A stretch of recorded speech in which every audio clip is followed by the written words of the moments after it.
आजकल तो माँ बाप भी अंधे हैं। बेटियां पढ़ने बड़े बड़े शहर गई हैं। बेटी चंडीगढ़ पढ़ रही है, बेटी दिल्ली पढ़ रही है, बेटी मुंबई पढ़ रही है। अरे कभी जाओ भी तो सही कि चंडीगढ़ में पढ़ ही रही है कि क्या कर रही है। बेटे ओ बेटे मौज कर दी, हाँ मौज कर दी वाह बेटे वाह, अरे वाह सेलो तुम तो। अरे कभी जाओ भी तो सही कि चंडीगढ़ में पढ़ ही रही है कि क्या कर रही है।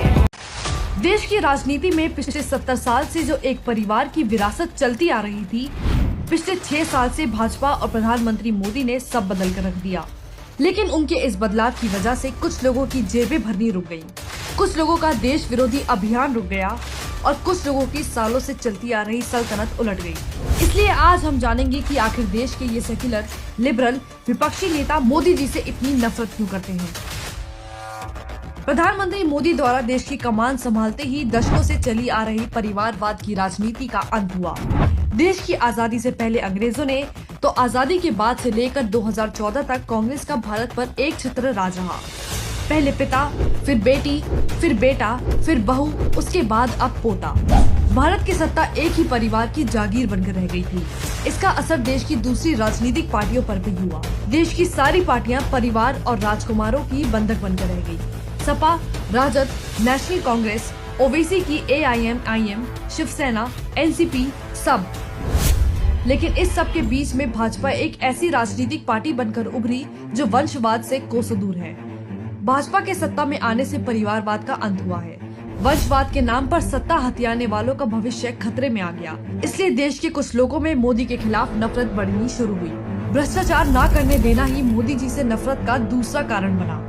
मोदी जी ने सत्ता में आते ही कहा था, न खाऊंगा न खाने दूंगा, और मोदी जी ने अपने इस वचन को पूरी तरह निभाया है। मोदी जी के सत्ता में आने से दशकों से जनता का पैसा खाने वाले घोटालेबाजों का धंधा बंद हो गया और इनके हाथ बंद गए। 5 साल वाजपेयी जी के राज में कोई घोटाला नहीं हुआ और 6 साल मोदी जी ने भी भ्रष्टाचार मुक्त सरकार चलाकर दिखा दिया। तो ऐसे में सरकार को अपना खजाना भरने का जरिया मानने वालों के मन में मोदी जी से नफरत बढ़नी ही थी। इसके अलावा विपक्ष के इन गद्दारों की विचारधारा ही ऐसी है जो देश की अखंडता और संप्रभुता के लिए खतरा है। जैसा कि अभी अमेरिका के पूर्व राष्ट्रपति बराक ओबामा ने भी अपनी किताब में खुलासा किया कि मुंबई हमले के बाद जवाबी हमला नहीं चाहते थे मनमोहन सिंह, क्योंकि कांग्रेस का हाथ हमेशा से दुश्मन देशों के साथ रहा है, चाहे वह पाकिस्तान हो या चीन। लेकिन मोदी जी की सरकार बनने के बाद इन दुश्मनों को उनकी औकात दिखाई गई, चाहे वो सर्जिकल स्ट्राइक के जरिए हो या एयर स्ट्राइक के। तो बस नफरत और बढ़ती गई। भाजपा सरकार आने के बाद देश में वो बदलाव हुए जो कांग्रेस शासनकाल में संभव ही नहीं थे। देश की संस्कृति को और मजबूत किया गया है। देश की धरोहर, विरासतों का नव निर्माण कराया गया। भारत माता के सच्चे वीर सपूतों को उनका सम्मान दिया गया। कांग्रेस ने तो देश चलाने के नाम पर बस घोटाले किए और अपने परिवार को आगे बढ़ाया।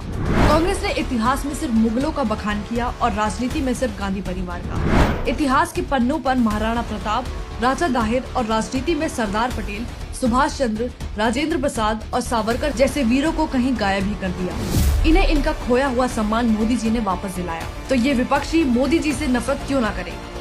वर्षों का बसाया काला धन और घोटालों से सींचा गया परिवारवाद की जड़ें जो काटती गई। अब रही बात लिबरलों की, तो देश का लिबरल गैंग मोदी जी को नापसंद क्यों करता है, तो उसकी भी एक बड़ी वजह है। कांग्रेस के राज में मीडिया संस्थान से लेकर मंत्रिमंडल तक इनकी चलती थी।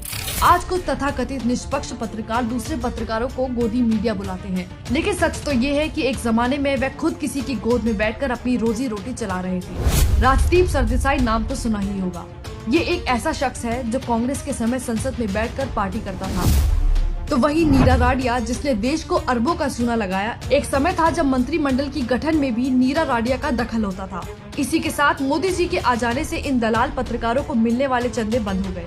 इन्हें मिलने वाली मुफ्त की सरकारी रोटी बंद हो गई और इनके ऐशो आराम पर ग्रहण लग गया। तो इन्हें मोदी जी से इतनी जलन क्यों ना हो। एक राष्ट्रवादी नेता जो अपनी पूरी निष्ठा के साथ देश की सेवा कर रहा है, तो इन विपक्षियों को आग लग रही है, क्योंकि अच्छी खासी चल रही इनकी दुकानें जो आज बंद हो गई हैं। एक बार नहीं, न जाने कितनी बार देश की आबरू को इन लालची लुटेरों ने बेचा है और अपनी तिजोरियां भरी हैं।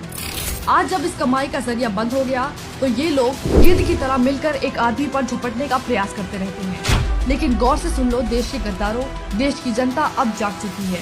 तुम्हारी ये नफरत ही प्रधानमंत्री मोदी की ताकत है, क्योंकि जितनी तुम्हारी ये नफरत बढ़ती जाती है, मोदी जी के लिए जनता का प्यार भी बढ़ता जाता है।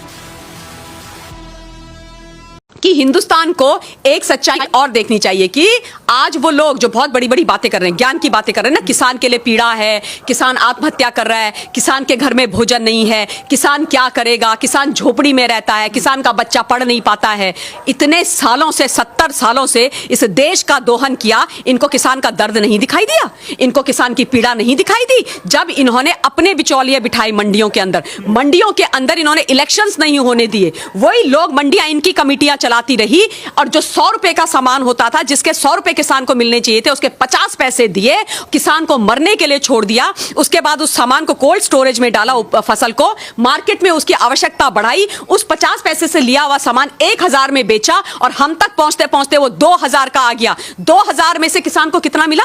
50 पैसा।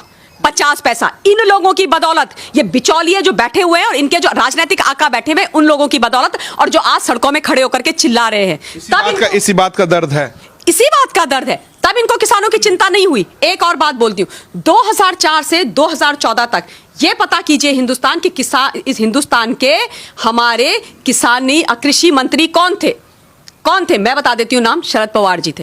और अब आप एक काम कीजिएगा, मैं ये डेटा मैं आपको नहीं बताऊंगी, आप तो 2004 टू 2014 तक ये निकालना कि कितने किसानों ने हिंदुस्तान के अंदर आत्महत्या करी, किस पूरे देश के अंदर और राज्यों के अंदर, और खासतौर पे महाराष्ट्र के अंदर। निकालेंगे, दूध का दूध और पानी का पानी हो जाएगा, इनका काला चेहरा सामने आ जाएगा। शरद पवार जी सारे प्याज की सारी मंडियां कंट्रोल करते हैं, वहां पर सारी मंडियां कंट्रोल करते हैं, और उसके बाद अगेन 50 पैसे में लेके उसकी होर्डिंग करते हैं, उसके बाद बेचते हैं। इन लोगों से प्रश्न नहीं किए जाने चाहिए, ये लोग जिम्मेदार नहीं है। कितनी आत्महत्याएं हुई हैं किसानों की महाराष्ट्र के अंदर, सुशील, ये तो सारा विश्व जानता है, ये केवल हिंदुस्तान की बात नहीं है। देश के अंदर कितनी आत्महत्याएं हुई इस पीरियड के अंदर, कहां थे ये लोग? कहां थे? क्यों किसानों के लिए खड़े नहीं हुए? क्यों किसानों के लिए बिल नहीं बनाए? क्यों किसानों के लिए रिफॉर्म क्यों नहीं हुए? क्यों किसानों की चिंता नहीं करी? क्यों नहीं करी? और आज एक प्रधानमंत्री, एक चाय बेचने वाले के बेटे ने जब इस देश में गरीबों के साथ, किसानों के साथ खड़ा होना शुरू करा, तो इनके दिलों के अंदर दर्द होने लग गया, इनको तकलीफ होने लग गई, और ये बिलों से बाहर निकल करके तो ऐसे आ रहे हैं जैसे पता नहीं क्या हो गया, क्योंकि इनके जो जहरीले फन है ना, वो कुचले जा रहे हैं, इसलिए तकलीफ है। आज किसान को जब उसका हक देने की बात आई है, तो किसान को तुम बरगलाओगे? खालिस्तानी बिठा दिए हैं भाई। सोचिए आप, सबसे पहले शुरुआत ही हुई थी खालिस्तानी, वो आकर के इस आंदोलन में बैठ गए। आप सोचो, जस्टिन ट्रूडो, कनाडा के प्रधानमंत्री का हिंदुस्तान के किसानों से और हमारे इंटरनल मैटर से क्या मामला है और क्या लेना देना है? उसका क्या लेना देना? जस्टिन ट्रूडो वहां से मैसेज भेज रहे हैं और पूरे देश में उसको, पूरे विश्व के अंदर उसको वायरल कर रहे हैं और अपना सपोर्ट जाहिर कर रहे हैं। और बाय द वे, वही जस्टिन ट्रूडो हैं ये, WTO में जस्टिन ट्रूडो ने MSP का विरोध किया, वहां विरोध करते हो, और यहां पे एक वीडियो मैसेज भेज करके हमारे यहां के लोगों को बरगलाते हो। क्यों खालिस्तानियों का साथ दे रहे हो? क्यों खालिस्तानियों का साथ दे रहे हो? परेशानी यह है कि जयचंद हमारे देश में है सुशील, जयचंद इस देश की धरती के अंदर बैठे हुए हैं, वो इस देश का, मां भारती का, यहाँ की जनता का, चाहे वो जवान हो, किसान हो, आम जनता हो, उसका भला नहीं चाहते, क्योंकि जिस दिन उसका भला हो गया ना, इनकी दुकानें, इनका रोजगार बंद हो जाएगा। इसलिए जब किसानों की बात आती है तो ये चले जाते हैं कनाडा, जब धारा 370 और 35 से हटाई जाती है तो ये पहुंच बैठ जाते हैं चीन की गोद में, जब आतंकवाद करवाना होता है तो ये बैठ जाते हैं पाकिस्तान की गोद में। ये देशद्रोही हैं, ये देशद्रोही हैं, इनको पहचानना और इनकी खाल खींचना शब्दों के बाणों से और सच्चाई से बहुत ज्यादा आवश्यक है, बहुत ज्यादा आवश्यक है, क्योंकि जब तक हिंदुस्तान का आम नागरिक नहीं समझेगा, जनता नहीं बोलेगी, ये नहीं सीधे होने वाले हैं। इन्होंने दिखाना, योगेंद्र यादव, मिस्टर योगेंद्र यादव, आप बताओ ये कहां का किसान है भाई? मैंने तो आज तक इनको, मतलब आप पूछिए इनसे पूछिए कि इनकी कितनी बीघा जमीन है, इनको पूछिए बीघा होता क्या है, पूछिए आप इनसे, अंग्रेजी बोलते हैं एलीट, इनसे पूछिए बीघा क्या होता है, कितनी बीघा जमीन है आपकी, पूछो आप, और कहां पर है, और कितने आपके यहाँ, कितनी मतलब कभी आपने की है, कभी कोई रोपाई वोपाई की है कभी गांव में जाकर के? फसलों के, आपको पता है कौन से सीजन में कौन सी फसल होती है? आप वहां पर गमछा ऐसे सर में लगा करके आप पहुंच गए किसानों के बीच में। ये तो वो व्यक्ति हैं, मुझे अभी तक याद है, जब JNU में छात्र आंदोलन हुआ तो ये वहां भी कूद गए थे, नेताजी से ये स्टूडेंट बन गए, अब ये नेताजी से किसान बन गए।